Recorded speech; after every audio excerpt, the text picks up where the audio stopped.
Hi friends, आज हम बात करते हैं लेवल्स ऑफ मेजरमेंट के बारे में। लेवल ऑफ मेजरमेंट के बारे में जानना बहुत ज़रूरी है, क्योंकि जितने भी हम एनालिसिस परफॉर्म करते हैं उसमें जो बेसिक रिक्वायरमेंट होती है, वहाँ पे हमने जो भी वेरिएबल चूज़ करने होते हैं उनका जो मेजरमेंट का लेवल है वो बहुत मैटर करता है।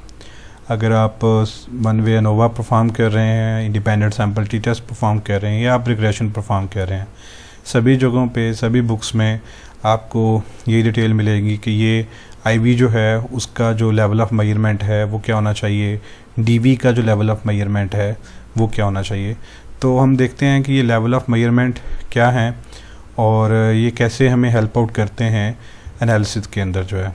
तो सबसे पहली जो चीज़ है, एनालिसिस जो है, जो लेवल ऑफ मेजरमेंट हैं वो हमें डिटरमिन करने में हेल्प आउट करते हैं कि हमारा डाटा जो है वो किस टाइप का है। और लाइक अगर आपने एक डाटा लिया है जिसमें सिंपली आपने लोगों के नेम पूछे हैं, या आपने पूछा कि आप कौन सा न्यूज़पेपर पढ़ते हैं, आपने अगर लोगों से पूछा कि आप किस पॉलिटिकल पार्टी को सपोर्ट करते हैं, या आपने वोट दिया है या नहीं दिया है, लास्ट ईयर किस पर्सन को वोट दिया था, तो ये सारी अगर डाटा आपने इस नेचर के क्वेश्चंस पूछे हैं तो आपके पास डाटा किस तरह का आएगा। और अगर आपने किसी से टाइम के हवाले से क्वेश्चन पूछे हैं कि आप फेसबुक कितनी देर के लिए यूज़ करते हैं, व्हाट्सएप कितनी देर के लिए यूज़ करते हैं, तो उसमें आपको जो डाटा मिलेगा इन क्वेश्चन के बाद उसका लेवल क्या होगा क्वेश्चन जो डाटा का जो है। तो सबसे पहले तो लेवल ऑफ मेजरमेंट हमें ये हेल्प आउट करता है कि हमारे पास किस टाइप का डाटा जो है वो क्वेश्चन के साथ आएगा। और सेकेंडली ये हमें हेल्प आउट करता है कि हम कौन से स्टैटिस्टिकल जो मेथड्स हैं या स्टैटिस्टिकल एनालिसिस हैं वो हम परफॉर्म कर सकते हैं उन डाटा के ऊपर जो हमें मिलेगा। So remember, before you decide what statistical method to use, you must take a look at and categorize your variable. In doing so you must use the concept of data types. आपको ये पता होना चाहिए कि अगर आप कोई भी एनालिसिस परफॉर्म कर रहे हैं तो आपके पास डाटा जो है वो किस नेचर का है, किस लेवल के ऊपर आपने मेजर किया हुआ है। अगर आपके पास डाटा जो है वो लोवेस्ट या वीकेस्ट लेवल ऑफ मेजरमेंट के साथ आपने उसको मेजर किया हुआ है, तो फिर आप उसके ऊपर जो है हायर एनालिसिस परफॉर्म जो है वो नहीं कर सकते हैं। उसके लिए नॉन पैरामीट्रिक एनालिसिस होते हैं। अगर आप जो है वो कॉन्टीन्यूस लेवल का डाटा गैदर करते हैं तो उसके लिए तो हम ये सारे लेवल्स ऑफ मेजरमेंट देखते हैं कौन से हैं और ये किस तरह पे हमें हेल्प आउट करते हैं। सो सबसे पहले जो देख लेते हैं टोटल कितने लेवल्स हैं मेजरमेंट के।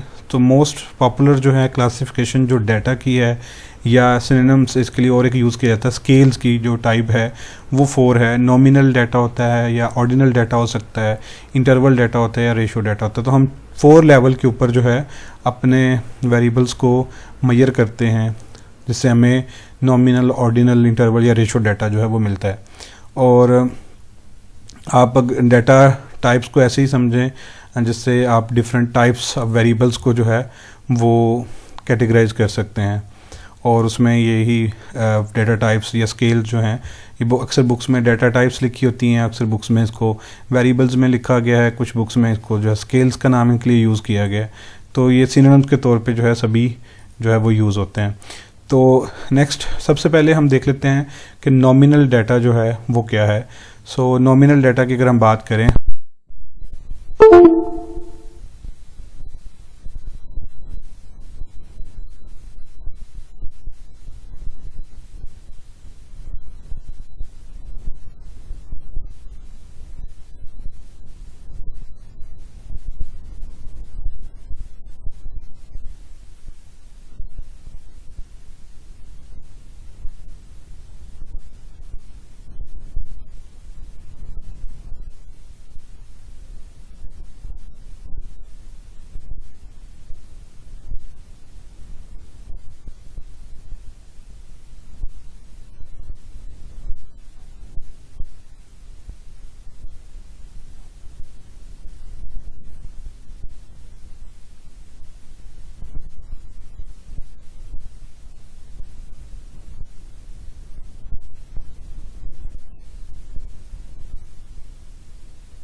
जो है आपके पास डाटा होगा और ये सिंपल कैटेगरीज की फॉर्म में होता है, ठीक है। इसीलिए इसको नॉमिनल डाटा को जो है इसकी एग्जांपल कलर्स है, कंट्रीज़ हैं, number on the back of the team player है।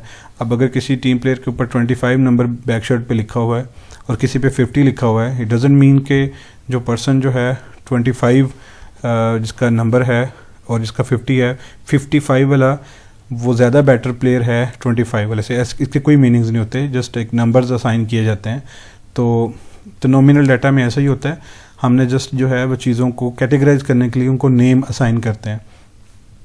ये एग्जाम्पल मैंने आपको बता दी है। सो नॉमिनल डाटा जो है सबसे वीकेस्ट फॉर्म ऑफ मेजरमेंट है। अगर आप किसी चीज़ को सिर्फ नेम की बेस के ऊपर कैटेगराइज कर रहे हैं, मेजर कर रहे हैं, तो डेफिनेटली वो एक वीकेस्ट लेवल ऑफ मेजरमेंट होगा। और इसको हम जो है वो जो यूज़ कर सकते हैं, नॉर्मली हम इसको इंडिपेंडेंट सैम्पल टी टेस्ट में यूज़ करते हैं जब हमारे पास हमने 2 कैटेगरीज में देखना होता है कि मेल और फीमेल जो हैं क्या वो उनका किसी एक डिपेंडेंट वेरिएबल के ऊपर रिस्पॉन्स एक जैसा है या नहीं है।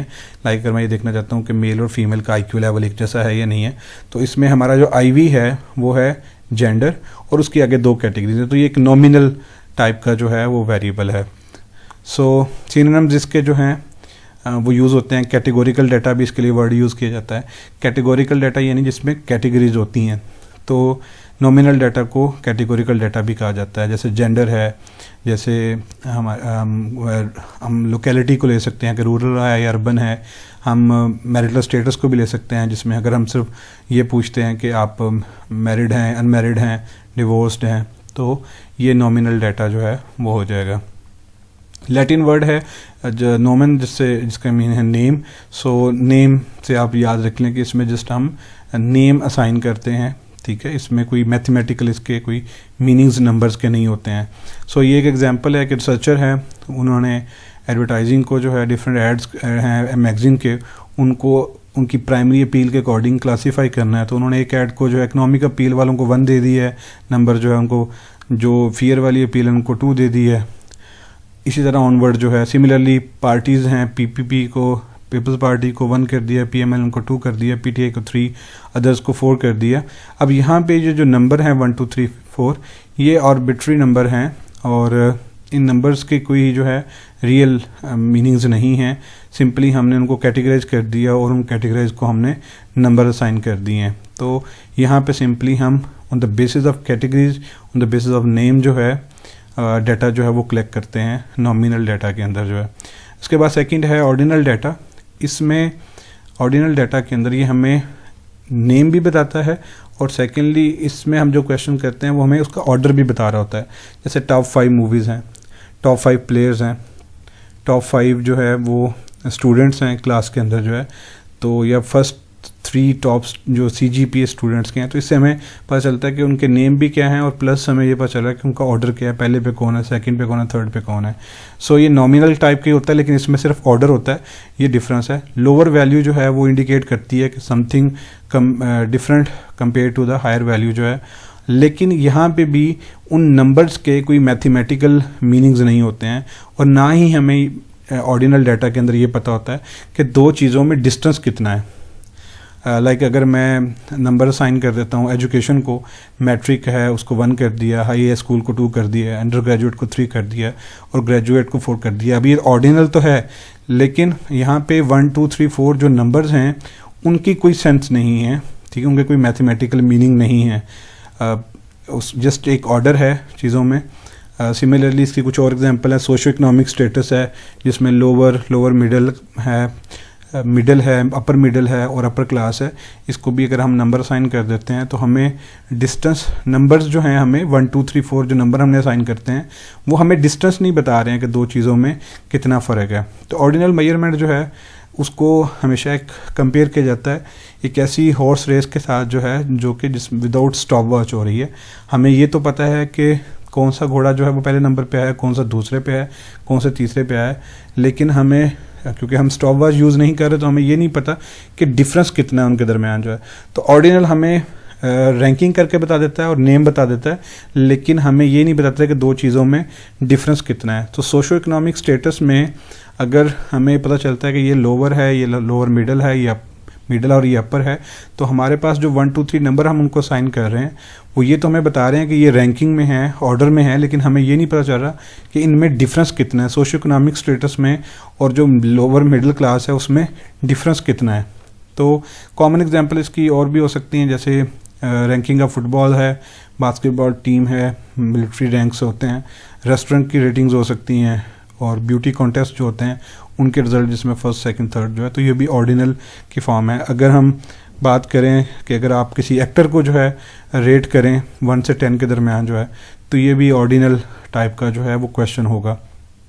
इंटरवल डेटा की बात कर लेते हैं, ये थर्ड लेवल ऑफ मेजरमेंट है, और इसमें हमारे पास पिछले दोनों जो हमने बात की है नॉमिनल और ऑर्डिनल की, दोनों की क्वालिटीज़ लेवल्स की इसके अंदर मौजूद होती है। हमें पास नेम भी होता है, ऑर्डर भी होता है, और हमें ये भी पता होता है कि दो ऑर्डर्स के दरमियान डिस्टेंस कितना है। So interval data is similar to ordinal data, but the distance between intervals on the scale is always the same. Like यहाँ पे मैंने क्वेश्चन जो है मेंशन किया है, have you had health problem recently last 6 months? So no problem, mild problem, moderate problem, severe problem, very serious problems, worst possible problems जो हैं।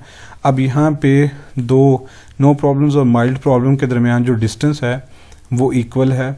और सिमिलरली नेक्स्ट एग्जांपल है, how often do you use YouTube tutorial for final exam? Never, almost never, almost every time, every time. तो हमने जो option दिए हैं उसमें हमारे पास जो डिस्टेंस है वो इक्वल है। ये बिल्कुल वही इसमें हम क्वेश्चंस पूछते हैं जो लिकट स्केल के ऊपर होते हैं, जिसमें हम नॉर्मली पूछते हैं कि स्ट्रांगली आप डिसएग्री से लेके स्ट्रांगली एग्री के दरमियान जो है वो बताएं। काफ़ी अरसे तक इन क्वेश्चंस को, लिकट टाइप के क्वेश्चंस को ऑर्डिनल क्वेश्चन जो है वो कंसिडर किया जाता रहा है, लेकिन बाद में जो है इसको इंटरवल के अंदर जो है वो कंसिडर किया गया डाटा के अंदर, कि इससे जो डाटा हमें हासिल होता है वो तो अब नॉर्मली लिकट टाइप के जो क्वेश्चन होते हैं जिसमें आप एक ही बात को मल्टीपल तरीक़ों से एक ही पर्सन से पूछने की कोशिश करते हैं, वो इंटरवल के अंदर फॉल करता है। नेक्स्ट एक और जो चीज़ है इंटरवल डाटा की, कि इसमें ज़ीरो जो होता है वो ट्रू ज़ीरो नहीं होता। यहाँ पे ज़ीरो के मीनिंग जो है और आर्बिट्री होते हैं। यानी कि अगर मैं ये कहता हूँ कि किसी पर्सन का, यानी कि मैं ये तो कह सकता हूँ दो चीज़ों में डिफरेंस कितना है, लेकिन उस डिफरेंस की बेस के ऊपर मैं उसको मल्टीप्लाई नहीं कर सकता कि ये 2 टाइम या 3 टाइम जो है वो कोई पर्सन दूसरे से बेहतर है या दूसरे से बुरा है। सो जैसे एक पर्सन का IQ जो है वो 100 है और एक पर्सन का IQ जो है वो 50 है, तो मैं ये तो कह सकता हूँ कि दोनों में 50 IQ का डिफरेंस है, लेकिन मैं ये नहीं कह सकता कि जो 100 IQ वाला पर्सन है वो 50 IQ वाले से 2 टाइम ज़्यादा जो है वो स्मार्ट है, ज़्यादा इंटेलिजेंट है। सिमिलरली अगर एक पर्सन का एग्रेशन लेवल जो है या डिप्रेशन लेवल आप चेक करते हैं, तो एग्रेशन में अगर किसी पर्सन का 30 स्कोर आता है और किसी पर्सन का 10 आता है, तो हम ये नहीं कह सकते कि 30 वाला जो है वो 10 वाले से 3 टाइम जो है वो ज़्यादा एग्रेसिव है। हमें नहीं पता कि 30 पे जाके वो क्या बिहेवियर जो है वो शो करेगा। सिमिलरली इसकी और एग्जांपल दी जाती है वो है रिलेटेड टू टेम्परेचर। जैसे ज़ीरो टेम्परेचर जो होता है उस पर हमें ना ही कोल्ड फील होना चाहिए ना ही हॉट फील होना चाहिए, लेकिन ज़ीरो जो है उस पर अच्छी खासी जो है वो कोल्ड होती है। तो उसमें भी ज़ीरो जो है वो आर्बिट्री मीनिंग दे रहा होता है, ज़ीरो ट्रू ज़ीरो नहीं होता। यानी कि उसकी जो सेंस होती है, हम बिल्कुल ये नहीं कहते कि कोई चीज़ की एब्सेंस हो गई है, बल्कि वो मौजूद होती है। सो इसमें कंपैरिजन जो है, जो हम ये नहीं कह सकते कि ट्वाइस है या थ्राइस है। अगर एक का टेम्परेचर जो है वो 20 डिग्री, एक का 40 है, तो हम ये नहीं कह सकते। हमें ये तो पता है कि दोनों में 20 डिग्री का डिफरेंस है, लेकिन ये नहीं कह सकते कि 40 वाला जो है वो 20 वाले से 2 टाइम हॉट है, तो क्योंकि ज़ीरो ट्रू ज़ीरो नहीं होता। रेशो डाटा में ज़ीरो जो है सबसे पहली बात है कि वो ज़ीरो ही होता है, ट्रू ज़ीरो उसको कंसिडर किया जाता है, और इसमें वो तमाम फीचर्स होते हैं जो कि नॉमिनल, ऑर्डिनल और इंटरवल के थे। तो इनमें इस डाटा के अंदर तमाम क्वालिटीज़ मौजूद होती हैं। सो अगर आपने ये देखा हो स्केल जिसको हम यूज़ करते हैं, तो इसमें ज़ीरो जो है वो ट्रू ज़ीरो ही होता है। जैसे एज है, जैसे हाइट है, वेट है, टाइम है, इसको जब हम मेजर करते हैं तो यहाँ पे ज़ीरो के ट्रू ज़ीरो ही मीनिंग्स होते हैं। और ये डिफरेंट इसकी एग्जांपल हैं, और इसमें ज़ीरो का मतलब ये है कि कोई चीज़ एब्सेंस है, वो बिल्कुल एग्जिस्ट नहीं करती है। इसमें हमारे पास ये ऑप्शन होता है कि हम twice as much half as much का ऑप्शन जो है वो यूज़ कर सकते हैं, क्योंकि हमारे पास डाटा जो है वो रेशो की फॉर्म में होता है। और रेशो स्केल्स जो हैं रिलेटिवली रेयर जो है वो मैस मीडिया रिसर्च में यूज़ किए जाते हैं। नॉर्मली हम इसको जब टाइम वॉचिंग की बात आती है कि कितनी देर के लिए आप फेसबुक यूज़ करते हैं या टेलीविज़न यूज़ करते हैं, या नंबर ऑफ़ फ्रेंड्स की बात कर लें कि कितने आपके फेसबुक के ऊपर फ्रेंड्स हैं, तो नंबर्स में जब भी बात आएगी उसके लिए हम रेशो डाटा जो है वो यूज़ करते हैं। और अगर आप number of stories, number of words पर स्टोरी मेजर कर रहे हैं, तब भी आप रेशो डाटा को यूज़ करते हैं। Because time and distance are ratio measures, one can say that a car traveling at 50 miles per hour is going twice as fast as a car traveling at 25 miles per hour. Time भी एक जो ratio variable है, ratio data है। तो next इसमें levels of measurement में कुछ synonyms हैं जो कि डिफरेंट बुक्स में यूज़ किए गए होते हैं, तो अक्सर कन्फ्यूजन होती है कि लेवल्स ऑफ मेजरमेंट क्या है, डाटा क्या है, वेरिएबल्स जो है समटाइम उनके नेम भी लिखे होते हैं। So data types are sometime called types of data, sometime it is referred to as data scales. Level of measurement को कुछ बुक्स में 4 टाइप के स्केल्स भी मेंशन होते हैं, लाइक नॉमिनल स्केल हैं, ऑर्डिनल स्केल्स हैं, इंटरवल और रेशो स्केल्स हैं। और कुछ बुक्स में आपको इसमें लेवल्स ऑफ मेजरमेंट का वर्ड मिलेगा, कुछ बुक्स में इसको 4 टाइप्स ऑफ वेरिएबल्स का नेम भी मिलेगा। तो मेजर 2 जो है वो आप कर सकते हैं कैटेगराइजेशन जो है कि नॉमिनल और ऑर्डिनल जो है वो कैटेगोरिकल डाटा होता है, और इंटरवल और रेशो वाला जो डाटा होता है उसको कॉन्टीन्यूस डाटा जो है वो कहा जाता है। इसलिए जब हम डिफरेंट एनालिसिस को डिस्कस करते हैं तो उसमें अक्सर कहा जाता है कि आईवी जो है वो कैटेगोरिकल होना चाहिए और डीवी जो है वो कॉन्टीन्यूस होना चाहिए। डीवी कॉन्टीन्यूस होने का मतलब ये है कि उसको हमने या तो इंटरवल के ऊपर या रेशो के ऊपर मेजर किया हो। सिमिलरली अगर आप SPSS में देखें तो वहाँ पे हमारे पास, यहाँ पे अगर मैं आपको दिखाऊँ यहाँ पे, तो ये अगर आप चेक करें सर्वे में, यहाँ पे वेरिएबल व्यू में यहाँ पे जो ऑप्शन आ रहे होते हैं मेजर्स के, वो 3 आ रहे होते हैं, नॉमिनल, ऑर्डिनल और स्केल। यहाँ पे स्केल जो है वो इंटरवल और रेशो दोनों को कवर कर रहा होता है। कुछ बुक्स में नॉमिनल को जो है वो नॉन मीट्रिक कहा जाता है, और जो रेशो टाइप वेरिएबल्स होते हैं उनको मीट्रिक कहा जाता है। तो नॉन मीट्रिक और मीट्रिक की टर्म्स भी यूज़ की जाती हैं। और हमने जो 4 लेवल्स ऑफ मेजरमेंट पढ़े हैं इनको नॉयर भी कहा जाता है, nominal, ordinal, interval and ratio. तो याद रखने के लिए आप ये फ्रेंच वर्ड जो है वो यूज़ कर सकते हैं, जिसके मतलब के हैं ब्लैक के। और ये जो आइडिया है 4 लेवल्स ऑफ मेजरमेंट का, ये दिया था स्टीवंस ने, और स्टीवंस ने 1940 में साइकोलॉजिस्ट थे स्टैनले स्मिथ स्टीवन, जिन्होंने ये 4 लेवल्स ऑफ मेजरमेंट दिए थे। ये उनका आर्टिकल है on the theory of scales of measurement, आप इसको रीड आउट कर सकते हैं। एंडिंग रिमार्क्स जो हैं वो ये हैं कि नॉमिनल डाटा जो है उसके ऊपर आप फ्रीक्वेंसीज रन कर सकते हैं, मॉड रन कर सकते हैं, और नॉन पैरामीट्रिक एनालिसिस। अगर आपका तमाम डाटा ही नॉमिनल है, उसमें कोई भी आपने रेशियो लेवल का क्वेश्चन नहीं पूछा, तो फिर आप उसके ऊपर ये वाला प्रोसीजर परफॉर्म कर सकते हैं। ऑर्डिनल डाटा के ऊपर रैंक ऑर्डर कर सकते हैं, फ्रीक्वेंसी काउंट कर सकते हैं, मीडियन और परसेंटाइल निकाल सकते हैं, और इसमें भी नॉन पैरामीट्रिक टेस्ट ही रन करते हैं आप। और इंटरवल डाटा के अंदर आपके पास आप ऑप्शन होता है कि आप मीन, मीडियन, स्टैंडर्ड डेविएशन और कोरिलेशन परफॉर्म कर सकें, रिग्रेशन एनालिसिस परफॉर्म कर सकें, और हाइपोथेसिस टेस्ट कर सकें। अगर आपने इंटरवल लेवल के ऊपर या इंटरवल डाटा जो है वो ऐसे क्वेश्चंस पूछे हैं जो लिकट स्केल के ऊपर हैं, तो वो आप उसको यूज़ कर सकते हैं इन तमाम चीज़ों के लिए, कोरिलेशन के लिए, रिग्रेशन के लिए। और अगर आपने रेशो के ऊपर डाटा मेजर किया है लेवल के ऊपर, तो आप उसके ऊपर तमाम अरिथमेटिक ऑपरेशंस जो हैं वो अप्लाई कर सकते हैं, और तमाम स्टैटिस्टिकल टेस्ट जो है उसके रन कर सकते हैं। लेकिन हमने जैसे देखा है कि ज़्यादातर जो हमारे पास मैस कम्युनिकेशन में डाटा होता है वो हम लिकट टाइप क्वेश्चन जो हैं वो पूछते हैं, और वो इंटरवल के अंदर फॉल करता है। सो ये तमाम details he related two levels of measurement. Thank you for watching.